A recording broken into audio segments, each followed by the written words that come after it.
आज हम आपके लिए महात्मा बुद्ध की ऐसी कहानी लेकर आए हैं जिसे सुनकर आप अपने अंदर उठ रहे गंदे और वासना के विचारों को अवश्य रोक पाएंगे। उससे पहले अगर आप भी भगवान बुद्ध को दिल से मानते हैं और उनके सच्चे भक्त हैं तो कहानी को पूरा सुने और चैनल को सब्सक्राइब करके कमेंट बॉक्स में नमो बुद्धाय अवश्य लिखें। एक बार एक युवक गौतम बुद्ध के पास आया और गौतम बुद्ध से बोला कि हे बुद्ध, मेरे मन में इतने गंदे विचार क्यों आते हैं। मैं नहीं चाहता कि मेरे मन में गंदे विचार आए, पर मेरे मन में हमेशा काम वासना के विचार चलते रहते हैं और मैं इनके बारे में सोच सोच कर बहुत परेशान हूँ। मेरी ऊर्जा और समय यह सब सोचने में ही नष्ट हो जाता है और इन सब के विचारों की वजह से मैं कभी भी शांत नहीं रह पाता और मैं हमेशा ही स्त्रियों को देखकर मोहित हो जाता हूँ, अपने आप को रोक ही नहीं पाता। बुद्ध मुस्कुराए और उन्होंने उस युवक से पूछा, क्या तुम्हें पता है यह काम वासना होती क्या है? फिर उसने ने उत्तर दिया और कहा, बुद्ध, मैं यह तो नहीं जानता कि काम वासना होती क्या है, पर हाँ, यह जो भी है बहुत बुरी चीज है। फिर बुद्ध ने उस युवक से कहा कि सबसे पहले तो तुम्हें यह समझना है कि प्राकृतिक रूप से जो भी चीज हमारे अंदर है वह बुरी नहीं है। हमारे जीवन में उसकी कुछ ना कुछ जरूरत है।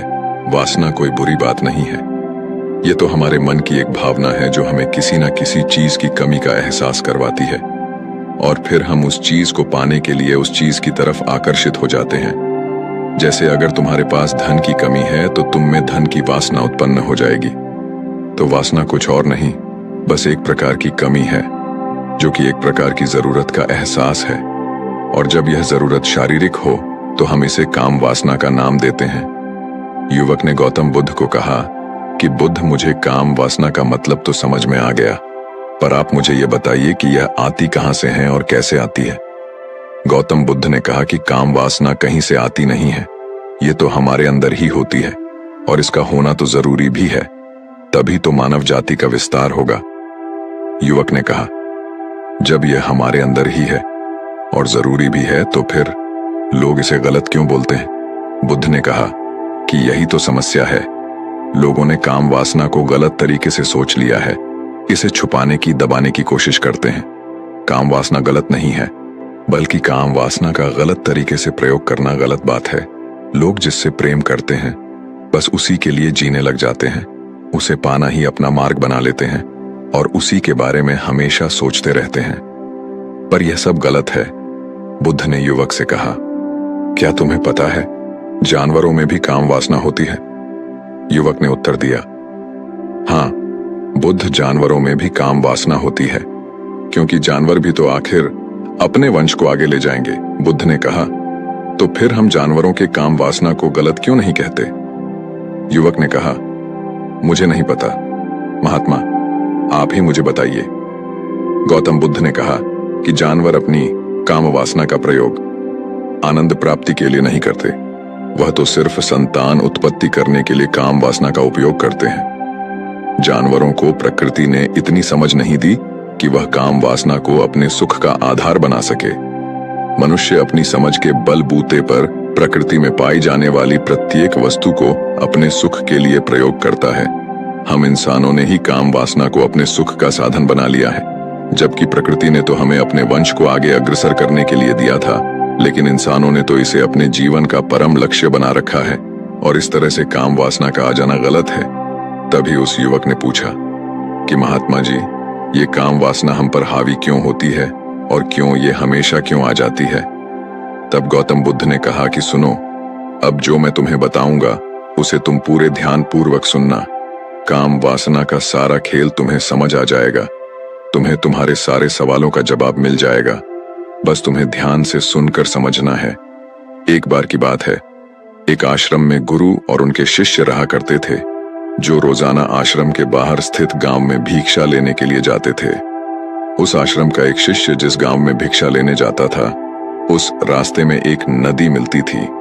एक दिन उसने देखा कि एक युवक वृक्ष के पीछे छिपा है। वह उस युवक के पास गया और उससे जाकर बोला, भाई, तुम इस वृक्ष के पीछे छिपकर क्या देख रहे हो? युवक ने कहा, अरे तुझे नहीं दिख रहा क्या कि मैं क्या देख रहा हूं? तब शिष्य ने नदी की तरफ देखा तो वहां पर कुछ युवतियां पानी भर रही थीं। तब उसने उस युवक से कहा, अरे भाई, वहां पर तो युवतियां पानी भर रही हैं, इसमें छिपकर देखने वाली क्या बात है। तब वो युवक शिष्य की तरफ देखकर उससे कहता है, अरे पागल, तुम्हें दिखाई नहीं दे रहा क्या कि कैसे यह परियां नदी से पानी निकाल रही है।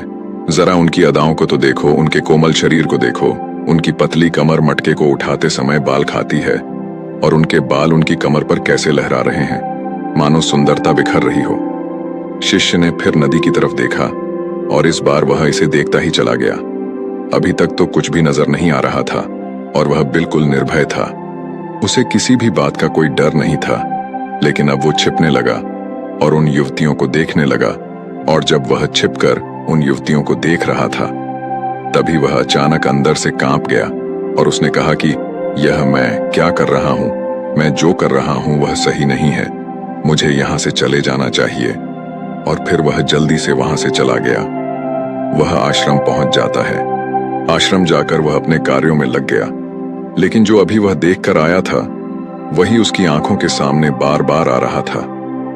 उसके मन में वही दृश्य चल रहा था। उसका मन वही सब कुछ देखने के लिए उतावला हो रहा था। उसका किसी भी काम में मन नहीं लग रहा था। सुबह होते ही वह जल्दी ही भिक्षा के लिए आश्रम से निकल जाता और उस नदी के पास वाले वृक्ष के पास जाता जहां पर वह युवक पहले से मौजूद रहता था। उसके साथ मिलकर युवतियों को छुप छुप कर देखता था। अब वह रोज ऐसा करने लग गया। यह उसके रोज का काम हो गया। अब उस शिष्य का मन किसी भी काम में नहीं लगता था। वह हमेशा ही किसी न किसी प्रकार के विचार में उलझा रहता। वो आश्रम के कार्यों को भी ठीक तरीके से नहीं कर रहा था। ना वो ठीक से सो पाता था, ना वो ठीक से खाना खा पाता था। उसका मन बेचैन सा रहता था। उसका मन बार बार उन युवतियों के सौंदर्य को देखने के लिए लालायत होता रहता था। जब गुरु दीक्षा देते तब भी उसका मन कहीं और विचारों में खोया रहता था। गुरु ने अपने शिष्य की इन हरकतों को भांप लिया था। तब एक दिन गुरु ने शिष्य को अपने पास बुलाया और कहा कि आज से मैं भी तुम्हारे साथ भिक्षा मांगने चलूंगा। तुम और मैं साथ साथ भिक्षा मांगने चलेंगे। तभी शिष्य गुरु को मना करते हुए कहा, नहीं गुरुदेव, आप परेशान क्यों हो रहे हो, मैं अकेला ही ठीक से भिक्षा मांग सकता हूं। गुरु ने शिष्य से कहा कि ठीक है, तुम अकेले ही भिक्षा मांगने जाओ। शिष्य तुरंत वहां से भिक्षा मांगने के लिए निकल गया। उसके जाने के बाद गुरु भी आश्रम से निकल गए और शिष्य का पीछा करने लगे कि वो कहाँ जाता है, किससे मिलता है। ये सब देखने के लिए उसके पीछे पीछे चलने लगे। कुछ आगे जाने के बाद गुरु ने देखा कि उनका शिष्य एक युवक के साथ एक वृक्ष के पीछे अपराधी की तरह छिपा हुआ है और छुपकर कुछ देख रहा था। गुरु भी अपने शिष्य के पीछे गए कि आखिर उनका शिष्य क्या देख रहा है, जिसे देखने के लिए वे वृक्ष के पीछे अपराधी की तरह छिपा हुआ है। गुरु ने देखा